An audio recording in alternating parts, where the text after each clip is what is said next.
자, 오늘은 계획이 다 있다라는 제목으로 예레미야 29장 1에서 14절 말씀 함께 읽고 잠시 은혜를 나누도록 하겠습니다.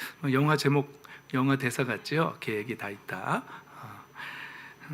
자, 우리 다 함께 일어나서 하나님 말씀 교독하도록 하겠습니다. 제가 먼저 읽겠습니다. 이것은 예언자 예레미야가 예루살렘에서 보낸 편지로서 포로로 잡혀간 장로들 가운데서 살아남은 사람들을 비롯하여 느부갓네살이 예루살렘에서 바빌로니아로 잡아간 제사장들과 예언자들과 온 백성에게 보낸 것이다.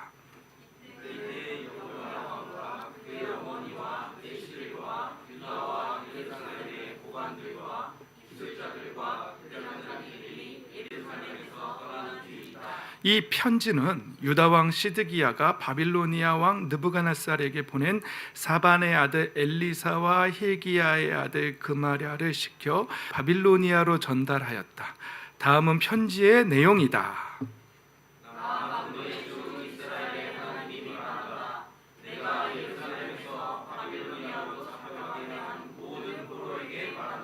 너희는 그곳에 집을 짓고 정착하여라. 과수원도 만들고 그 열매도 따 먹어라. 너희는 장가를 들어서 아들, 딸을 낳고 너희 아들들도 장가를 보내고 너희 딸들도 시집을 보내어 그들도 아들, 딸을 낳도록 하여라. 너희가 그곳에서 번성하여 줄어들지 않게 하여라. 또 너희는 내가 사로잡혀가게 한 그 성읍이 평안을 누리도록 노력하고 그 성읍이 번영하도록 나 주에게 기도하여라. 그 성읍이 평안해야 너희도 평안할 것이기 때문이다. 나 만군의 주 이스라엘 하나님이 분명히 말한다. 너희는 지금 너희 가운데 있는 예언자들에게 속지 말고 점쟁이들에게도 속지 말고 꿈쟁이들의 꿈 이야기도 꾸짖지 말아라. 그들은 단지 나의 이름을 팔아서 너희에게 거짓 예언을 하고 있을 뿐이다. 그들은 내가 보낸 자들이 아니다. 나 주의 말이다. 나 주가 분명히 말한다.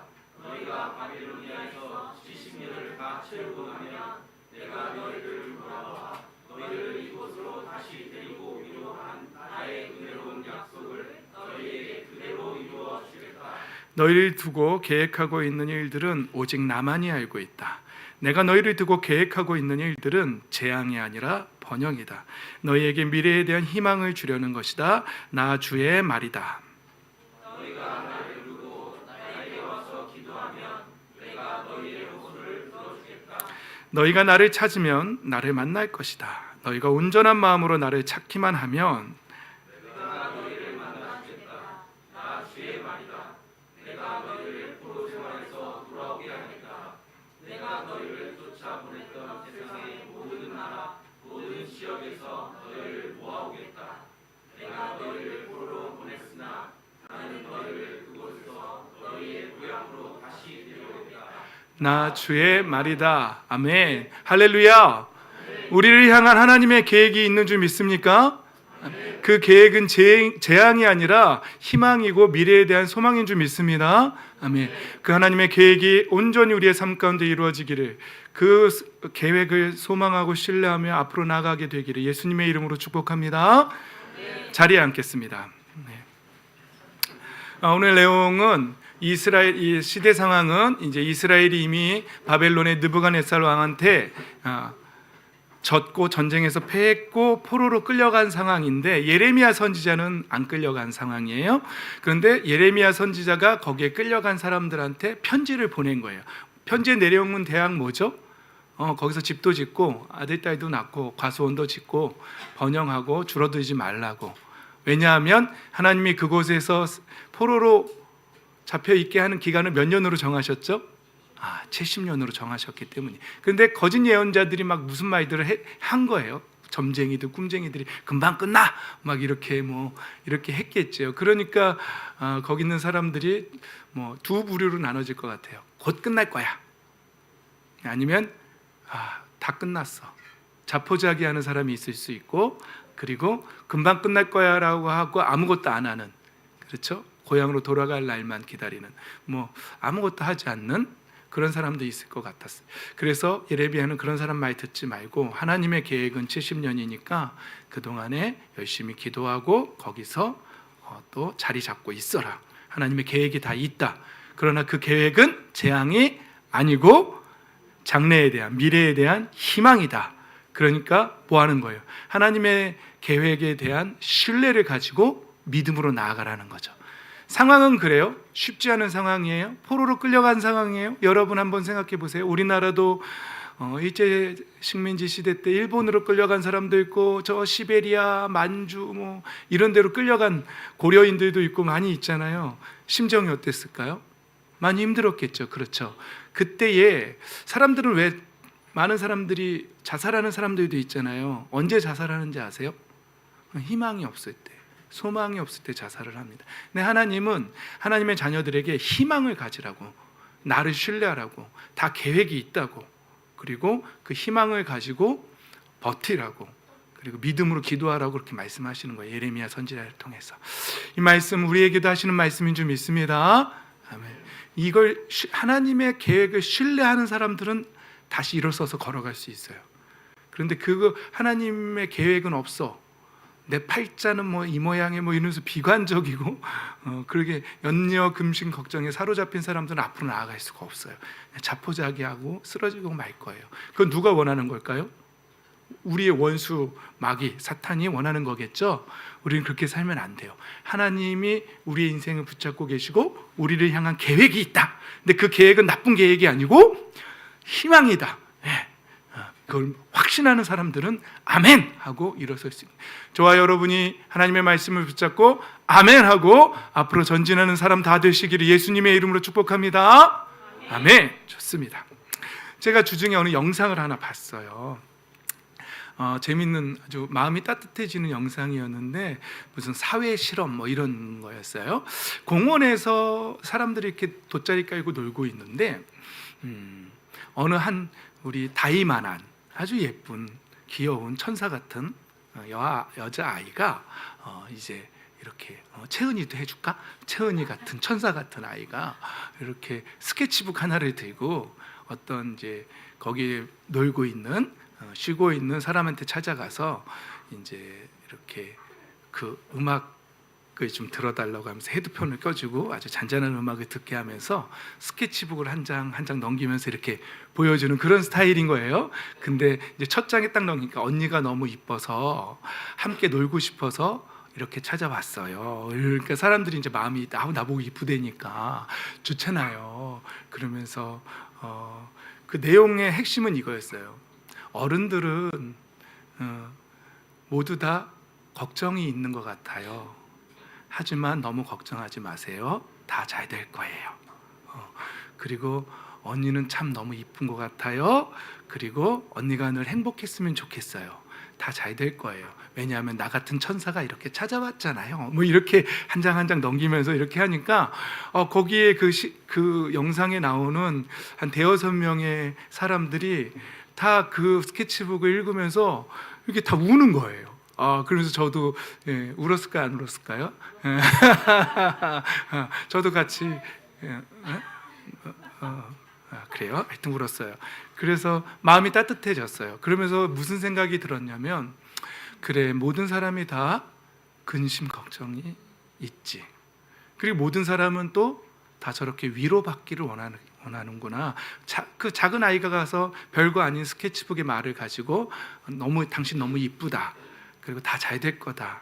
그리고 위로해주고 이렇게 걱정해 주니까, 따뜻한 말을 해주니까 막 다 우는 거죠. 그게 마음이 녹아가지고. 그걸 보면서 첫 번째 생각은 좀 전에 말했던 것처럼 모든 사람은 염려, 근심, 걱정이 있다. 그리고 위로받기를 원한다. 그래서 두 번째로 거기서 좀 더 가서 든 생각은 우리 하나님 아버지도 우리를 위로하고 싶으실 텐데 그런 생각이 들었어요. 하나님 마음도 그러실 것 같아요. 우리가 이 힘들고 어려운 세상을 살아가고 있는데, 아니야, 원래 내 계획은 그게 아니야. 지금 네가 생각하는 그런 게 아니야.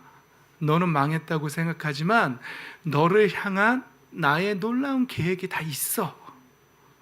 그러니까 나를 신뢰해다오라고 이렇게 하나님이 천사를 보내서 스케치북으로 하나님이 당신을 사랑하십니다. 당신은 정말 귀하십니다.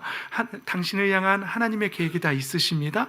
그러면서 장래에 대한 희망입니다. 뭐 이렇게 여러분 귀에다가 당신은 사랑받기 위해 태어난 사람 이러면서 그런 거 읽어주면 그러고 싶으실 것 같은 거예요.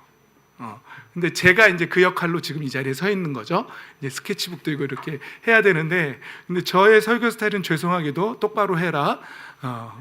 그러다 맞는다. 뭐 이런 거 많이 얘기하잖아요. 죄송하긴 해서 오늘은 여러분들한테 희망과 소망과 위로와 격려를 좀 드리고 싶어서 오늘 설교 스타일을 그렇게 잡긴 했는데, 하다가 중간에 조금 꾸짖는 말이 나오더라도 이해하시고 다 사랑이라 생각하시고 받아주시기를 바랍니다. 하나님은 우리를 향하신 하나님의 계획이 선하다는 사실을 믿고 우리가 소망을 가지고 나아가기를 원하십니다. 아멘. 그 믿음 놓치지 마시기를 바랍니다. 자, 볼까요? 계획이 다 있다 합니다. 아까 말씀드렸던 것처럼 상황은 포로로 잡혀간 상황이에요. 굉장히 힘들고 암울한 상황이죠. 그런데 오늘 말씀의 핵심은 이거예요. 그게 다가 아니라는 거예요. 눈앞에 보이는 그 상황이 현실이 다가 아니라는 거예요. 하나님은 뭘 갖고 계시다고요? 계획을 갖고. 다시 한번, 저와 여러분을 향한 하나님의 놀라운 계획이 있는 줄 믿습니다. 아멘. 그렇죠. 그냥 내버려 두시는 분이 아니에요. 문제는 하나님이 우리를 향한 계획을 갖고 계시다는 사실을 믿습니까? 그 계획이 선하시고 좋고 희망이라는 사실, 하나님이 인자하시고 선하시고 인자하심이 영원하신 분이시라는 사실을 믿고 신뢰하십니까? 아멘. 우리가 하나님의 계획을 믿고 신뢰하느냐, 이게 제일 중요한 관건인 거예요. 이걸 믿는 사람만 전진할 수 있는 거예요. 그런데 이걸 믿지 못하는 사람은 주저앉는 거예요. 그리고 자포자기 할 수밖에 없죠. 때로는 극단적인 방법으로 이단에 빠지기도 하고, 때로는 극단적인 쾌락주의로 노세 하면서 그게 최고다고 그러면서 글로 빠질 수도 있다는 거예요. 우리는 깨달음이 있어야 돼요. 우리의 삶에 대한 깨달음, 하나님의 뜻에 대한 깨달음이 있어야 돼요. 그렇게 위해서는 뭘 깨달아야 되냐면, 하나님이 우리에게 가끔씩 광야를 허락하신다는 거예요. 우리의 삶 속에 고난도 허용하신다는 사실이에요. 여러분, 오늘 본문에 보면 하나님께서 이렇게 말씀하세요. 내가 잡혀가게 했다. 내가 잡혀가게 한 그 성읍에서, 이렇게 표현하는 거죠. 누가 그렇게 하셨다고요? 하나님이 일부러. 왜요? 어디 한번 당해봐라예요? 아니죠. 계획이 있으신 거예요. 하나님은 필요하시면 우리를 광야로 이끌기도 하세요. 그리고 고난을 허용하기도 하세요. 그것을 통해서 우리로 하여금 깨닫게 하신다는 거죠.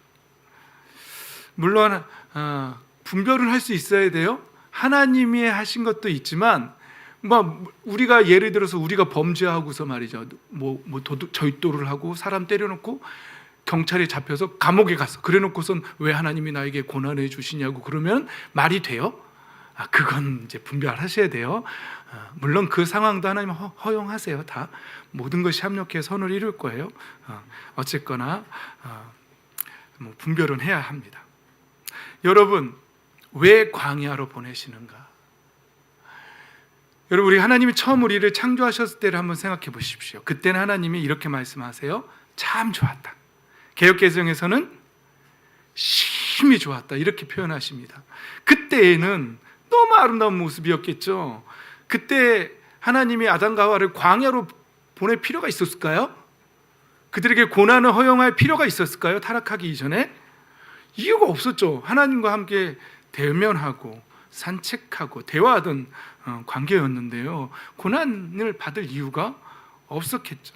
그런데 문제는 우리가 범죄하고 하나님을 거부하고 타락하고 한 이후에 모든 문제가 생긴 것이죠. 어떻게 하죠? 형은 동생을 죽이고, 그리고 너는 남편을 다스리려 하지만 남편이 오히려 너를 다스릴 거다. 부부 관계는 서로 다스리려는 관계죠. 서로 이기려고 하고 하는, 그러다가 싸우고 너랑은 도저히 못 살겠다 하면서 하나님이 짝져 주신 사람과 이혼하게 되는 뭐 이런 일들 또 많죠. 나는 가인을 죽인 사람은 벌이 7배지만 나를 죽이면 77배다 이러면서 자기가 청년 둘을 죽였다라고 자랑하면서 라멕 죄송합니다. 창세기 지나간 지가 오래돼서 아멕이라 그러는 라멕을 오케이. 그런 상황도 있죠.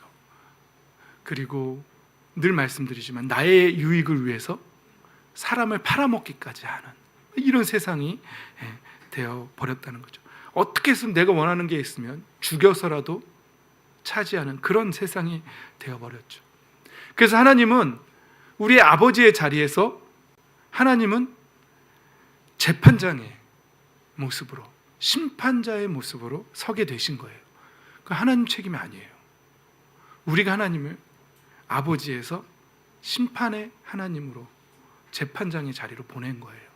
그냥 두실 수는 없는 거죠. 공의의 하나님이고 사랑의 하나님이시기 때문에 그러신 것이죠. 여러분, 왜 하나님이 우리를, 당신의 자녀들을 광야로 보내실까요? 여러분 자녀들이 한 번 말해서 들으면 좋겠죠. 얼마나 좋겠습니까? 한 번 말해서 탁탁 들어주면. 우리 하나님도 그냥 한 번 말해서 들으면 광야로 보내실 이유가 없지요. 그 수많은 예언자들을 보내면서, 선지자들을 보내면서 똑바로 하라고, 그게 바른 신앙 아니라고, 그리고 그건 타락한 모습이라고, 하나님이 원하시는 건 그게 아니라고 계속해서 말씀해 주시지만 듣지를 않는 것이죠. 여러분, 하나님이 광야로 보내신 이유, 첫 번째, 이미 이 세상은 타락해 버렸고 그 타락의 결과로 망가져 버렸기 때문에 그 세상 속에서 사는 하나님의 자녀들 가운데에서 그 자녀들을 구원하셔야만 하기 때문에 하나님은 그 자녀들에게 깨달음을 줘야 하기 때문에 광야로 보내시는 거예요. 고난을 주시는 거예요. 그리고 이 세상은 이미 타락했고 하나님은 이제 심판의 자리에 앉으셨고 심판이 있다는 사실, 그리고 하나님의 자녀들이 구원받아야 하기 때문에 구원받아야 할 존재가 되어버렸고 또 그 심판과 구원에 대해서 알려주셔야만 되기 때문에 하나님은 우리를 광야와 고난 속에서 그것을 깨닫게 해주시는 거죠. 그냥 말해서는 잘 못 알아들어요.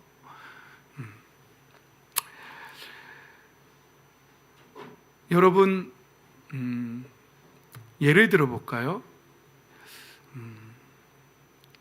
요한일서 2장 15절에는요 누가 이 세상을 사랑하면 그 사람 속에는 하늘 아버지에 대한 사랑이 없대요.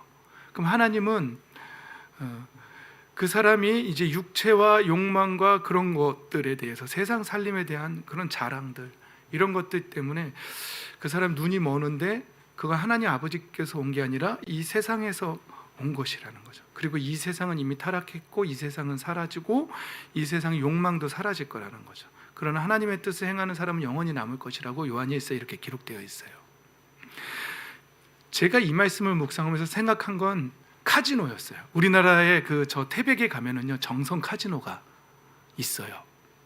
거기에 보면, 거기에 원래 이제 탄광촌이었는데 이제 폐광이 되고 이제 카지노를 세워서 카지노에서 나온 수익금으로 그 지역 주민들 이렇게 좀 유익하게 하고 뭐 그런다는데요. 그런데 그 카지노 주변에 카지노 난민이라는 사람들이 있대요. 그게 뭐냐면은요, 제가 읽은 기사에서는요 이런 거였어요. 어떤 여자 사장님이었는데 서울에서 식당을 큰 걸 3개를 하던 사람이래요. 제 신문에서 읽은 거거든요. 인터뷰한 내용이거든요. 근데 이 사람이 카지노에 한번 가게 된 거예요. 근데 거기서 잃기도 하고 따기도 하고 뭐 이렇게 했던 거예요. 근데 사실 잃는 게 더 많죠. 그래도 점점 하더니 식당 하나가 날아가고 식당 2개가 날아가고 식당 3개가 다 날아가고 나중에는 그 카지노에서 떠나지를 못한대요. 그래서 그 카지노 주변에 식당에서 알바를 하는 처지가 되고, 알바를 해서 돈이 생기면 또 어디로 갈까요? 또 카지노로 간대요. 그래서 거기서 그걸 못 한대요. 담보로 잡혀서 차도 뺏기고 막 그래가지고 거기를 떠도는 거예요. 카지노 주변에 떠돌면서 일당일을 하면서 돈만 생기면 카지노로 가서 또 하고, 이거 끊어내지를 못하는 거예요. 중독된 거죠. 그렇죠. 이제 자 보세요. 첫 번째, 여러분 주변에 가까운 사람, 아니면 여러분 자녀, 누군가가 그렇게 돼 있다, 카지노 난민이 돼서 거기에 있다. 여러분 어떻게 하시겠습니까? 데려오시겠습니까? 머리끄댕이를 잡고 뒤에서 그냥 놀래요. 저기 자매는 좋게 말하면 갈 텐데 왜 머리끄댕이를 잡고 가냐, 뭐 이런 것 같아요. 하여튼 뭐 다리몽댕이를 뭐 어떻게 해서든 끌고 오겠죠. 근데 그게 안 통해요. 다시 갑니다. 머리끄댕이 잡고 갖다 놓으면 안 갈 것 같죠? 다시 갑니다. 거기에 중독된 사람은 결국은 스스로가 깨달아야 돼요. 스스로 깨닫고 돌아와야 돼요. 하나님은요, 광야가 우리 머리끄댕이 잡는 것 같죠? 그렇지 않습니다. 광야는요, 결국은 스스로 깨닫는 곳이에요. 스스로 깨닫고 하나님 나라를 발견하는 곳이에요. 그런 사람만이 돌아올 수 있지, 절대로 스스로 깨닫지 못한 사람은 다시 돌아갑니다. 다시 돌아갑니다. 그게 첫 번째입니다. 여기서 잘못된 기도도 나와요. 어떤 사람이 이렇게 기도한다고 한번 생각해 보세요. 하나님, 간절히 기도하는 거예요. 새벽 40일 작정 기도하면서 헌금도 내면서, 하나님, 내 이 카지노에서 잭팟 한 번만 터지게 해주세요. 이렇게 기도한다고 쳐보세요. 바른 기도예요? 그럼 목회자가 여기 앞에 서서 여러분 잭팟이 터지는 방법을 알려드리겠습니다. 기도하십시오. 11조 하십시오. 40일 작정 기도하십시오. 부르짖으십시오. 그럼 여러분 인생에 잭팟이 터질 것입니다. 이렇게 설교하는 목회자 굉장히 많습니다. 이게 부흥신학이고 번영신학입니다. 바른 설교일까요? 바른 기도일까요? 하나님, 잭팟이 터지게. 그러면 이거 빨리 적용해 보세요. 하나님, 이 땅 위에서 집 주세요. 잘 먹고 잘 살게 해주세요. 내 남편 진급하게 해주세요. 그게 나쁘다는 게 아니라, 여러분 어쩌면 그 기도가 하나님 앞에서, 하나님 카지노에서 잭팟 한번 터지게 해주세요라는 기도는 아닐까요? 한번 잘 적용해 보세요. 정말 바른 기도가 뭘까요? 그러면 그 상황에서, 카지노 난민이 된 상황에서 정말 바른 기도, 하나님, 제가 이곳에서 벗어날 수 있게 해주세요. 나의 중독이 끊어지고, 나의 어두워진 이 눈을 뜨게 하시고, 세상을 사랑하는 이 마음이 끊어지게 하시고, 하나님, 내가 다시 바른 길로 갈 수 있게 해주세요. 어때요? 이 기도는 바른 기도죠. 그런데 그게 목적인데, 하나님, 제가 차비가 없습니다. 차비를 주십시오. 그럼 제가 꼭 가겠습니다. 차비 주실까요? 그때 주시죠. 당연히 그 길을 열어주시죠. 그러니까 기도의 목적이 바뀌면 그 다음에는 선하게 연결되는 거예요. 그런데 기도의 목적 자체가 하나님 잭팟 한 번만 터지게 해주세요라는 게 기도가 목적이고, 그게 교회에 나오는 목적이고, 목회자가 앞에 서서 번영신학을, 성공신학을 외친다면 그건 잘못된 교회이고 잘못된 신앙입니다. 그 분별해 내셔야 합니다, 여러분. 그래서 저는 여러분들한테 늘 하는 설교의 주제는 이거예요. 여기서 벗어나야 한다는 것이죠. 세상을 사랑하지 말라는 거예요. 거지가 되라는 말이 아니에요. 세상을 사랑하지 말라는 거예요. 그리고 하나님의 영광 위해서 살라는 거예요. 바른 신앙을 가지라는 거예요. 그러면 하나님께서 필요한 모든 것들을 공급하시는 거예요. 이 땅은 마치 타락해버린 카지노 난민 같은, 그렇게 타락해 버렸어요. 우리가 그렇게 만들었어요. 그러나 우리는 하나님 앞에서 이 세상을 정화해야 하는, 빛과 소금의 역할로 살아야 할 목적도 이유도 분명하게 있지만 동시에 세상을 빛과 소금으로 밝히겠다고 하면서 나도 모르게 세상을 사랑하고 거기에 젖어들어서 세상을 구하는 사람이 되지는 않았는지도 분별해내야 한다는 것이에요. 목적과 그 방법이 분명해야 돼요. 하나님은 그 중심을 살피고 계신 거예요. 여러분, 진짜 신앙이 뭘까요? 이 땅 위에 살면서 이 땅을 어떤 가치로 바라보고 그 가운데에서 하나님은 우리가 어떤 중심으로 살기를 원하시고 그리고 어떻게 기도하기를 하나님은 원하실까요? 하나님은 왜 우리를 가끔 광야로 끌고 가시고 우리의 삶 속에 그 견디기 힘든 고난을 허용하실까요? 그 과정 속에서 하나님 우리가 무엇을 깨닫기를 원하실까요? 하나님은 저와 여러분의 삶 속에 크고 놀라운 계획을 다 갖고 계신 줄 믿습니다. 아멘. 어떤 친구들은 아마 학교에서 관계의 어려움을 갖게도 될 거예요. 이미 겪은 사람도 있을 거고, 어떤 사람들은 건강을 잃을 수도 있어요. 어떤 사람은 물질 가운데 어려움을 겪을 수도 있어요. 그러나 그 모든 것들이 하나님이 우리를 미워서 하시는 건 절대로 아니라는 거죠. 저와 여러분의 인생 가운데 놀라운 계획을 갖고 계시고 그 계획은 절대로 재앙이 아니고 미래에 대한 희망이라는 사실인 것이죠. 그 중심을 가지고 하나님 앞에 기도하고 바른 기도가 뭔지를 깨닫고 바로 기도하고, 물론 우리가 겪는 여러 광야와 고난은 종류가 다양합니다. 일반화하기는 힘들어요. 그러나 결론은 딱 하나예요. 이유는 하나예요. 하나님이 그걸 허용하시는 목적도 하나예요. 뭘까요? 깊은 깨달음을 얻고 하나님께로 돌아오기를 원하는 것이죠. 하나님께서 저와 여러분을 그렇게 붙잡고 계시고 그렇게 인도하고 계신 줄 믿습니다. 아멘. 그런 거죠.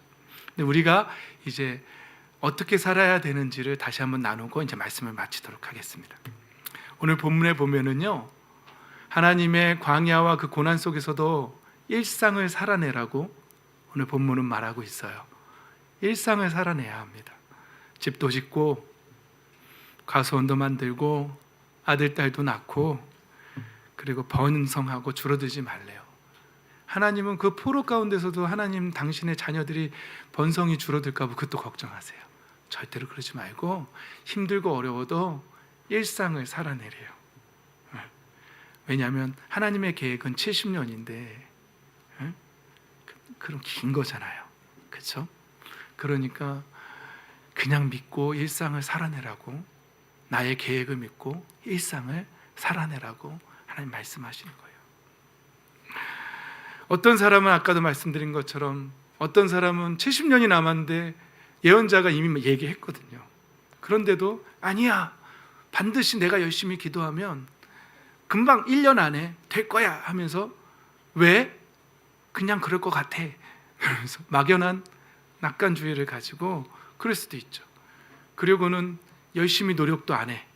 하나님이 이 땅에서 일상을 살아내라고 했는데 나는 괜찮아 그러면서 공부도 안 해. 그러면서 과거에 우리 다미 선교단 하나님 예수님 오신다고 다 포기하고 막 그렇게 이단에 빠졌던 사람들 있죠. 그럴 수도 있다는 거예요. 그러나 하나님 그런 거 원하지 않으세요. 일상을 살아내라고 하시는 거죠. 막연한 낙관주의도 갖지 말고 또 반대로 자포자기하는 심정도 가지면 안 돼요. 하나님은 날 사랑하지 않아. 하나님 날 돌보지 않아. 하나님 날 버리셨어. 이런 자포자기하는 마음도 갖지 말고, 그냥 막연한 낙관주의도 갖지 말고 이 일상 속에서 하나님의 계획을 신뢰하며 일상을 살아내라는, 그렇게 일상을 살아내는 저와 여러분 되시기를 예수님의 이름으로 축복합니다. 아멘. 그 다음입니다. 동시에 또 그 성읍이 뭐하도록요? 평안을 누리도록 노력하래요. 그리고 기도하래요. 왜냐하면 그 성읍이 평안해야 너희도 평안할 것이기 때문이다. 여러분, 사도 바울 선생님도 그렇게 말씀하셨죠? 어느 곳에 가든지 그 나라를 위해서 기도해 주라고. 그게 평안해야 너희들이 기도할 수 있다고. 예레미야 선지자도 어쩌면 사도 바울 선생님이 이 말씀을 인용하신 걸 거예요. 여러분, 이 나라와 민족을 위해서 기도하셔야 됩니다. 지금 오늘도 이제 올 연말이 되면 커피값이 올라갈 거라고 아까 우리 커피 매니아께서 얘기해 주셨고, 지금 수에즈 운하가 막히면 이제 더 이 에티오피아에서 커피가 나오기가 힘들고, 그래서 많은 커피 영업하시는 분들이 사재기를 하고 있어서 또 올라가고 있다. 그래서 어쩌나 나도 좀 사야겠는데 막 이런. 여러분, 우리는 나라와 민족을 위해서 기도해야 되고요. 우크라이나 전쟁, 이스라엘 전쟁, 그렇죠? 이런 거 세계를 위해서도 기도해야 돼요. 왜요? 이 세계에 평화가 있어야 우리도 평화한 거예요. 근데 인간의 욕심은 너무 안타까워요. 어떻게 자국의 이익을 얻기 위해서 전쟁을 일으키고 사람을 죽이냔 말이에요. 그 땅을 다시 얻겠다고 어떻게 사람을 죽이냔 말이에요. 전 그게 너무 안타까운 거예요. 아무튼 우리는 이 나라와 이 민족을 위해서도 기도하셔야 돼요. 제가 누구 편 들라는 얘기가 아니라 정치인들을 위해서 기도하셔야 돼요. 그래서 하나님을 경외하는 사람들이 정치하게 해달라고 그렇게 기도하셔야 돼요. 몰라, 알아서 하라 그래, 난 정치에 관심 없어, 이게 아니라 정말로 기도해야 돼요. 나라와 민족을 위해서 다 기도해 줘야 돼요. 그리고 더 나아가서는 저 중국과 북한도 위해서 기도해 줘야 되고요. 다 기도해 줘야 돼요. 그게 다 우리의 일상과 관련이 있다는 사실이죠. 하나님은 그렇게 기도하래요. 바벨론 원수 같은 나라죠. 자기들을 죽이고 일가 친척도 죽이고 포로로 끌어온 나라잖아요. 근데 기도하래요. 왜냐하면 너희들의 평안이 여기에 있기 때문에 그렇다는 거예요. 그 70년 동안에. 또 하나는 속지 말고 고지 듣지 말아요. 누구의 말이요? 거짓 예언자들의 말이에요. 하나님이 보낸 자들이 아니라는 것이죠. 여러분, 무엇이 바른 신앙이고 무엇이 하나님의 뜻인지 분별해내야 돼요. 지금 분별이 되세요? 여러분, 제가 분별이 되세요? 제가 카지노 잭팟 터지는 방법에 대해서 설교하나요? 그런 목회자예요? 여러분들한테 그런 것 가르치는 목회자예요? 아니면 이 땅이나 이 땅에 있는 것들을 사랑하지 말라고, 하나님의 뜻이 무엇인지 분별하라고 설교하는 사람이에요. 그 분별이 되세요? 그럼 이 교회 나와야 돼요. 계속 나오세요. 근데 제가 만약에 이 땅에서 잭팟 터지는 방법을 알려주는 목회자라면 빨리 도망가세요. 그런 교회는 도망가야 돼요. 죽습니다. 같이 죽습니다. 무엇이 바른 신앙이고 무엇이 하나님의 뜻인지 옳게 분별하는 저와 여러분 되시기를 예수님의 이름으로 축복합니다. 아멘. 그 다음입니다. 마지막입니다. 예레미야를 통해서 하나님이 편지를 보내셨는데 마지막 내용이 이거예요. 나를 부르고 나에게 와서 기도하면, 호소하면 그 호소 들어주겠대요. 포로 얼마나 힘들고 고달프겠어요. 그렇죠? 관세 받고 무시당하고. 근데 그런 가운데에서 부르고 기도하래요. 그럼 들어주겠대요. 그리고 나를 찾으면 만나주시겠대요. 온전한 마음으로 나를 찾기만 하면 너희를 만나주겠대요. 그리고 결국에는 돌아오게 하겠대요. 이게 다시 모아오겠다, 다시 데려오겠다, 계속 반복하세요. 이게 하나님의 계획이에요. 여러분, 사실은 이 포로로 가게 한 목적이 이거예요. 거기서 기도하게 하려고. 기도하면서 하나님, 우리가 범죄했네요. 우리가 하나님 뜻을 잘 몰랐네요. 곡해했네요. 오해했네요. 그리고 제가 잘못된 신앙생활을 했네요. 하나님 용서해 주세요. 저에게 바른 신앙을 주세요. 바른 중심으로 하나님 살게 해주세요 라고 기도하고 하나님을 찾으면 하나님 만나주시겠대요. 그리고 응답해 주시겠대요. 이렇게 찾고 하나님을 만나고 이 응답받는 저와 여러분 되시기를 예수님의 이름으로 축복합니다. 아멘. 그래, 하나님이 우리를 이끄시겠다는 거예요. 어딘가로 데리고 가시겠대요. 그 미래에 대한 희망 뭘까요? 우리는 그 희망을 갖고 살아야 돼요. 우리는 천국에 대한 소망을 갖고 살아야 돼요. 결국은 광야를 거쳐서 깨달음을 얻은 사람들은요, 이 땅에 소망을 두지 않습니다. 이 땅은 그냥 도구일 뿐이에요. 이 땅에 돈도 도구일 뿐이고 그들은요 하늘의 시민권자로 삽니다. 온전히 하늘만 바라보고 살게 되어 있습니다. 그리고 하나님의 뜻만 바라보고 삽니다. 목숨까지도 아까워하지 않습니다. 이 땅에 재산 좀 잃고 뭐 손해보고 뭐 어떤 거 그 다 하나님께 맡깁니다. 그리고 나에게 주신 구원, 나에게 주신 최고의 선물 성령 하나님, 나에게 그 성령 하나님으로 도장 찍으시고 하나님의 나라의 상속자로 삼으시고 이거에만 너무 좋아요. 그래서 어린 양 찬양하리 내 평생 그 하나로 충분해요 라고 그렇게 찬양하는 거예요. 전 여러분들이 다 그런 사람들이 됐으면 좋겠어요. 어제 우리 목장 모임에서 우리 청년들한테도 그런 자리로 가게 되기를 원한다라고 얘기했어요. 기억나요 우리 청년들? 근데 한쪽 마음에서는 언제 갈까? 답답하기도 해요. 전 여러분들이 빨리 그 자리로 다 갔으면 좋겠어요. 그게 최고의 가치로 보이는 사람들. 여러분 깨달으셨어요? 와, 그러면 여러분 정말 이 세상을 보는 눈이 달라지고 이 세상에서 뭐가 정말 귀한 건지를 아는 사람들이 된 거예요. 그러면은요 더 부러울 것도 없고 오히려 불쌍하다니까요. 돈 좀 있다고 하면서 그거 으스대면서 천국을 갖지 못한 사람들이 오히려 불쌍해 보인다고요. 그런데 내 상황은 어렵고 힘들고 고난이 있는 것 같고 광야 속에 있는 것 같지만 하나님이 나를 붙잡고 계시고 나의 인생에 대한 계획이 다 있으시고 그 계획은 재앙이 아니고 미래에 대한 희망이고 또 내가 천국을 바라보고 천국의 시민권자로 살면은요 넉넉히 이기고요 항상 찬양하고요 승리하게 될 줄 믿습니다. 주저앉기도 하고 낙심하기도 하지만 다시 일어나서 툴툴 털고 또 한 걸음 전진하게 될 줄 믿습니다.